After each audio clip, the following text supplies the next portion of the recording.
عندنا سورة كاملة اسمها الكهف. سورة الكهف. ايه بقى موضوع الكهف ده؟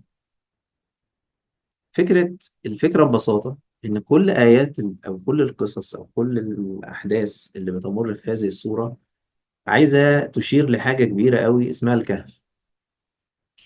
ولو لاحظتم في مجموعة القصص اللي موجود او مجموعة الآيات اللي تحدثت في سورة الكهف، كلها بتتكلم على شكل من أشكال الاختلاف او الاضطراب اللي موجود. يعني زي موسى لما قابل الرجل الصالح وبدأ يوريه حاجات مختلفة، ده مش الوعي اللي هو يعرفه يعني.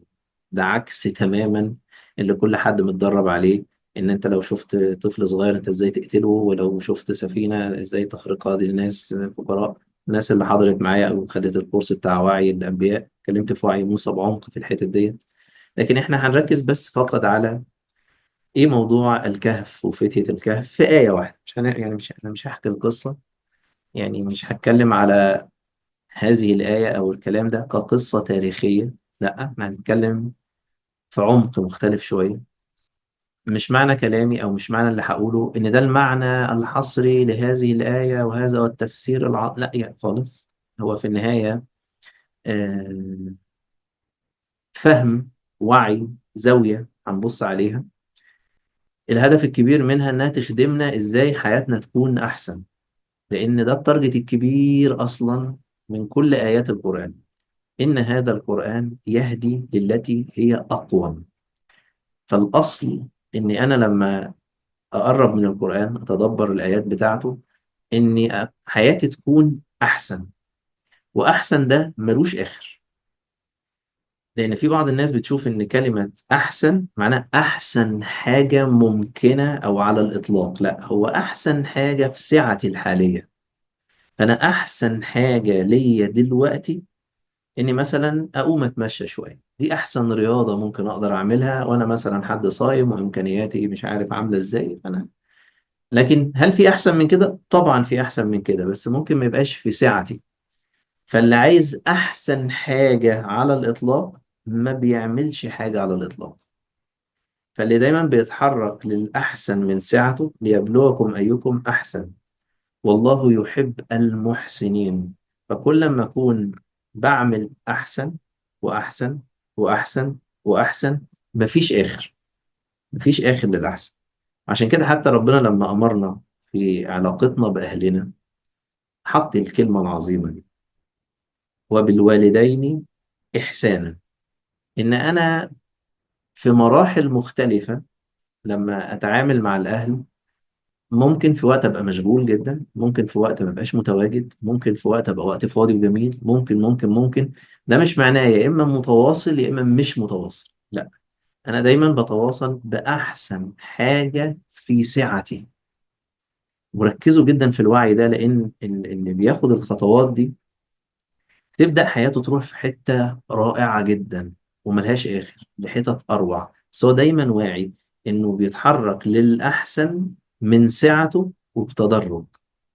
ساعات احنا بنسمع بعض المعاني اللي بتبقى معنى منفصل كده لوحده مش محطوط في التركيبة. فالمعنى لوحده بيبقى صح، بس هو محتاج يتحط في تركيبة كده. ان مثلا احنا يا رب وسع علينا، ايوه ماشي، ربنا يوسع علينا، بس ربنا بيتعامل معانا مش بس بالسعة، كمان بحكمة. لان في درجة من الوسع لو حصلت حياة البعض بترتبك. فلما نسوا ما ذكروا به فتحنا عليهم أبواب كل شيء. خد زي ما انت عايز، بس دي مش معناها حاجه كويسه. لا انا مالكش دعوه، بس انا لو بقى معايا مليار ما تشغلش دماغك انا هبقى تمام. ايوه، انا هتخش في معادله انت مش فاهمها. ان انا طب الفلوس احطها فين؟ طب اخليهم كاش؟ طب احولهم عمله؟ طب اجيب ذهب؟ طب هقول ايه للبنك؟ طب اقول لهم جبت الفلوس دي منين؟ لا لا، ما ينفعش في البنك، لا احطهم في فلو انت مش جاهز انك تدور الرقم ده من سعه معينه هيربكك رقم زي ده. لا انا عايز اكتر. فأنا ممكن لما أطلب السعة تحدث السعة، بس السعة اللي تخلي حياتي أحسن، مش السعة اللي تربكني. في فرق كبير جدا ما بين إن أنا دايما مشغول بالكتير الكتير الكتير الكتير، والعكس يقول لك مش مهم، المهم قليل قليل. والاتنين معاني يعني تو اكستريمز. لكن المهم إن أنا بتحرك من حال سلام من اللي أنا فيه، وبتوسع بالتدريج، بتوسع بالتدريج، بتوسع بالتدريج. اتساع فيه حكمة. كل شيء طبيعي مخلوق في هذا الكون موصول بإله هذا الكون، هتلاقوه بيكبر بتدرج.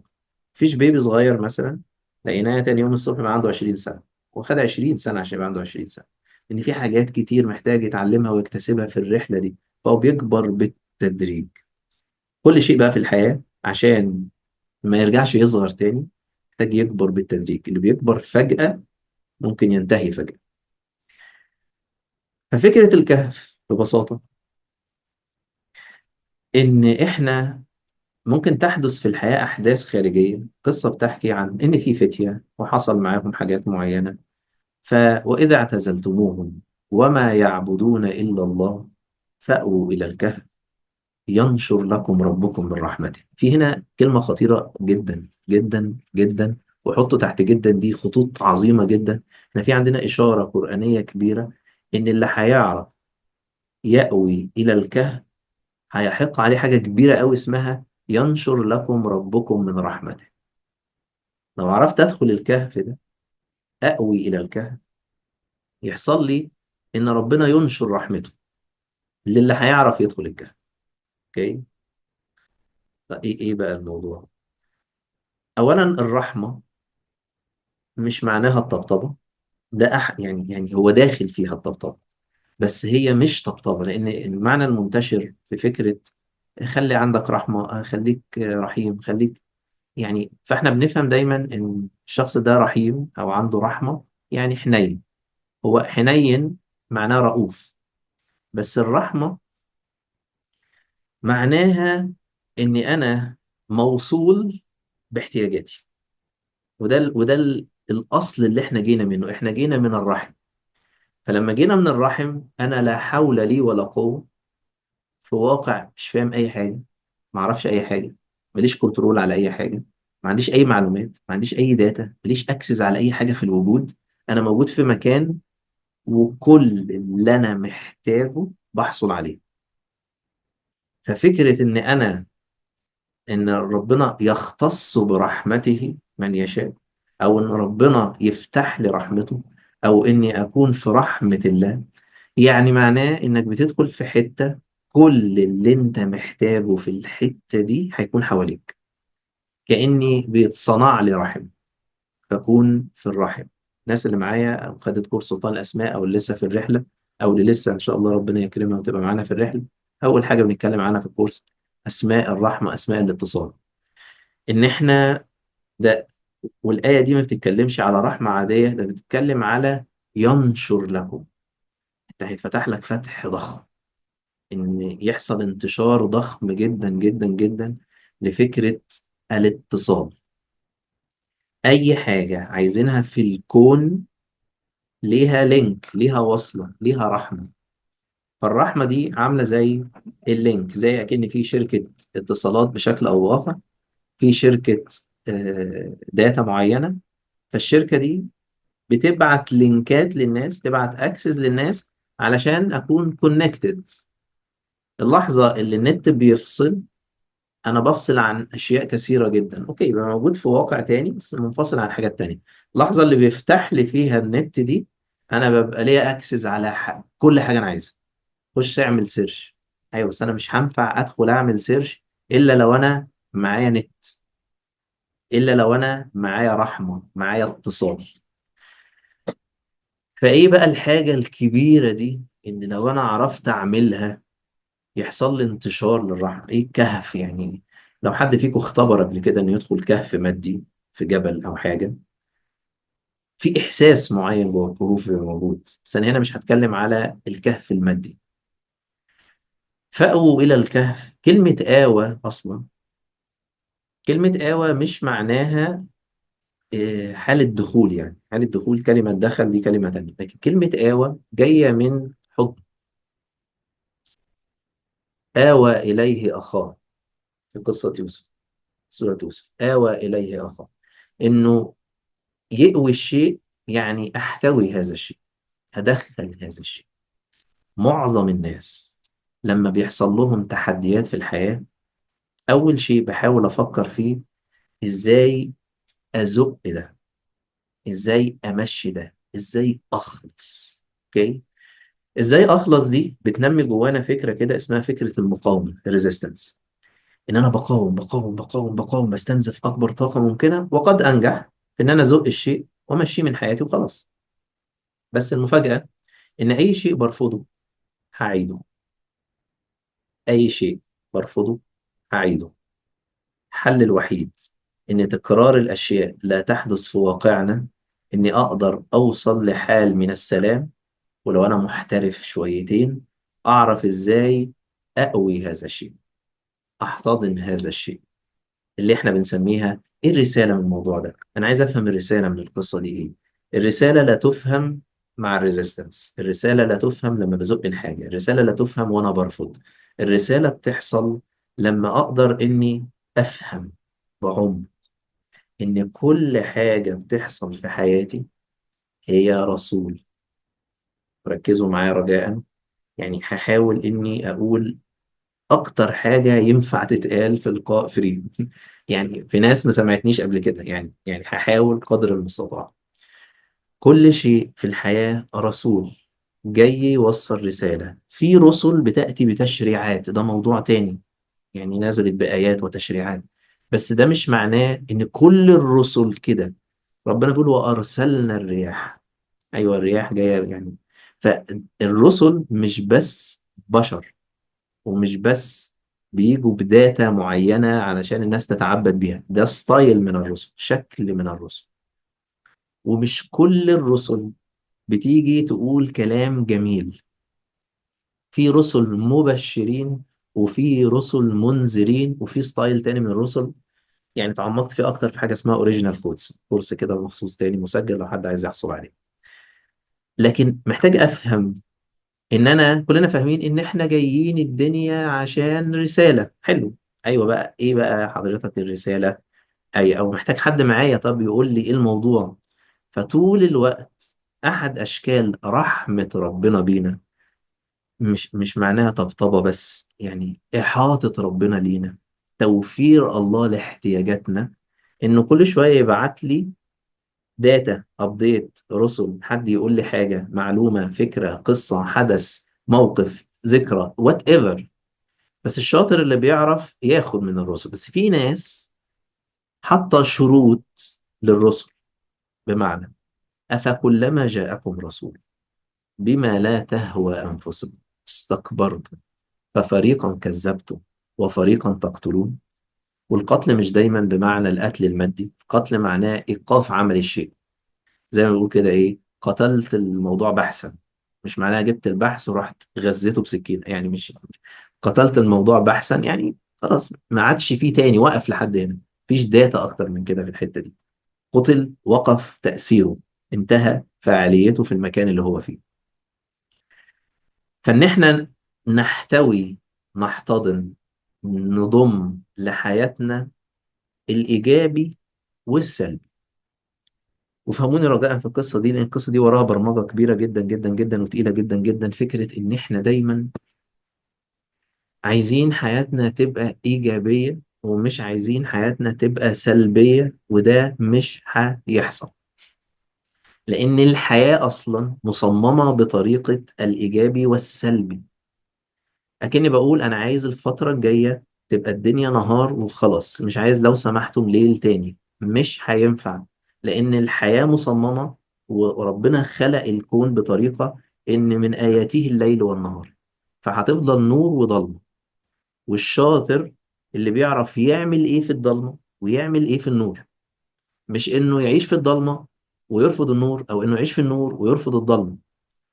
اللي بيعرف يجد الميكس ما بين الضدين، بيعرف يعمل الميكسات بتاعته، يعرف يتصالح مع الليل ويتصالح مع النهار، يعرف يرتاح ويعرف يشتغل، يعرف يوازن.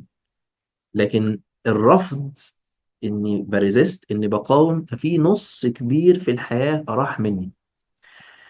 فاني انا افهم ان الاحتواء، واني اضم الشيء لكهفي داخلي، ان ادخل ده جوايا، اسمح ان ده يحصل جوايا، اني اعرف ارجع لا انسحب للعالم الخارجي فقط، ابقى فاهم ان اللي بيحصل بره هو جاي يلمس حاجة عندي جوه.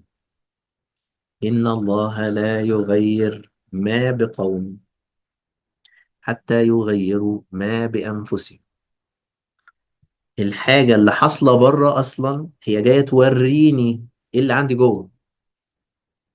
فأنا مش هيحصل لي حاجة بره إلا لما يكون عندي زيها جوه، بس أنا لسه مش فاهم يعني إيه أو إزاي. لا صعب، لا طبعا الكلام ده اتس اوكي. اللحظة اللي بعرف بفضل أتخانق مع الحاجات اللي بره، ممكن عندي لسه شوية طاقة، نشيط شوية، مشحون شوية، فهزقها ترجع تلف وترجع تاني. اللحظة اللي هعرف أغيرها جوه هتتغير بره. كتير بنسمع عن مصطلح إن الواقع هو انعكاس لينا، إن الواقع هو مراية لينا. بشكل بسيط، لو الواقع مراية لينا فهو مش هيوريك أي حاجة غيرك. أنا بقف في المراية، المراية بتورينا أنا مين. مسرح شعري، حلق دقني، مربي دقني، مسرح شعري، لابس نظارة، حاطط إيه، لابس إيه، في حباية طالعالي، عيني حمراء، عيني حلوة، أيا كان. طيب لو انا ما عجبنيش اللي طالع في المراية، براحتك يعني، هو انا ماليش دعوه، انا مراية حضرتك. لو حضرتك رحت جاي عامل شعرك كده هيطلع في المراية كده، عملته كده هيطلع في المراية كده. بناء على اللي انا بغيره في نفسي، ده بيتغير في الواقع بره. فلما تحصل حاجة بره، انا محتاج احتويها وادخل بيها جوه عشان افهم هي ايه، فغيرها. لو فهمت هذا الكلام وبدأت اطبقه، ينشر لكم ربكم من رحمته. بتبدأ تتفتح لي الدنيا. ببدأ في الأول بشوف ده عبارة عن معلومات ظريفة لذيذة جميلة، ماشي حلو الكلام، بس يعني مش عارف ايه. لغاية لما أبدأ أطبق وأشوف الشخص اللي بيأذيني بره عشان هو ابن 60 في 70، عشان حسبي الله ونعم الوكيل، فين الناس بتاعت زمان، ما بقاش الدنيا مش عارف ايه حلو. بعدين هتأذي تاني، بعدين هتأذي تالت، وبعدين لغاية لما باخد قناعة كده الدنيا مش حلوة. تمام ماشي. او الناس ما بقتش زي زمان، او الرجاله خاينين، او الستات نكديين، او مش عارف ايه، او البلد دي، ايوه حضرتك، ده اللي طالع في المرايه. لكن انا قلت بص، المرايه دي مفيش فيها فايده، تفضل طول عمرها مطلعه شعر منكوش، مفيش فايده فيك. مهما غيرتها تطلع شعر منكوش، ايوه لان شعر منكوش. لو جبت اي مرايه في العالم هطلع لي شعر منكوش. فالحل ان انا اسرحه بس، مش ان اغيرها. فالفكره كلها لما ابدا افهم ان كل حاجه بتحصل لي بره هي جاية تقول لي حاجة، بتوصل لي رسالة. لو غيرت الحاجة دي عندي هتتغير بره. ده الحال بتاع اني ادخل جوه، ادخل جوه اخد الحدث اللي بيحصل واحترم انه بيحصل وافهم انه بيحصل عشان جاي يوصل لي رسالة. طبعا مش كل حاجة هنقدر عليها بنفس الكلام اللي بقوله ده، محتاج حد وصل لدرجة محترمة من السلام ومن الوعي. في أحداث هتخلينا نتسرق بره، في مواقف، وفي حد أبسط حاجة بتخليه يتسرق بره. صوت عالي، جو حر، مش عارف ايه، القهوة خلصت، مش عارف اتأخر، مين سمعتش فلان، وفي حد اللي احنا بنقول عليه ده راسي. راسي يعني ايه، او هادي يعني ايه، او وصل لدرجة من الحكمة. يعني هو بدأ يفهم إن كل شيء بيحدث في الواقع الخارجي هو بيحدث علشان يقول له أنت محتاج تظبط إيه جواك، لأنك جاي هنا في الدنيا دي عشان تزكي أصلا نفسك. أحد المعاني إن إحنا بنقول إحنا جايين مثلا نعمر الأرض، سواء في الحقيقة إحنا جايين نتعمر في الأرض. هو الذي أنشأكم في الأرض واستعمركم فيها، مش استعمرها بكم. احنا جايين نتعمر هنا، يعني احنا بالظبط كده كأننا في مركز صيانة. فمش الطبيعي ان انا مقيم في مركز الصيانة. الطبيعي ان انا بدخل مركز الصيانة، بسيب السيارة بتاعتي، هم بيظبطوا فيها حاجات وبعدين بستلمها واطلع في رحلتي. فاحنا في محطة صيانة، جايين في محطة صيانة، محطة تزكية. جميل بقى ان محطة الصيانة دي تكون ناس جميلة كده ومن المحسنين، وعاملين كافيه ظريف الناس تشرب فيه حاجة، وعاملين مش عارف مصلى، وعاملين جاردن، وعاملين حاجات يلعبوا فيها الأطفال، وفيها بلاي ستيشن، حلو حلو جميل، بس هي مركز صيانة. في الآخر أنا مش هقيم هنا، أنا مش قاعد هنا. فأنا جاي رحلة جزء من رحلتي إني بمر على مركز الصيانة، أظبط العربية فأطلع بيها أحسن ما دخلت بيها، ليبلوكم أيكم أحسن عملا. الذي خلق الموت والحياة، الضدين اتخلقوا علشان يختبروا فينا مين هيفهم اللعبة ويبدأ ياخد اللعبة دي يشغلها لصالحه، ويبدأ بالتدريج يكون في مساحة أحسن ومساحة أحسن ومساحة أحسن.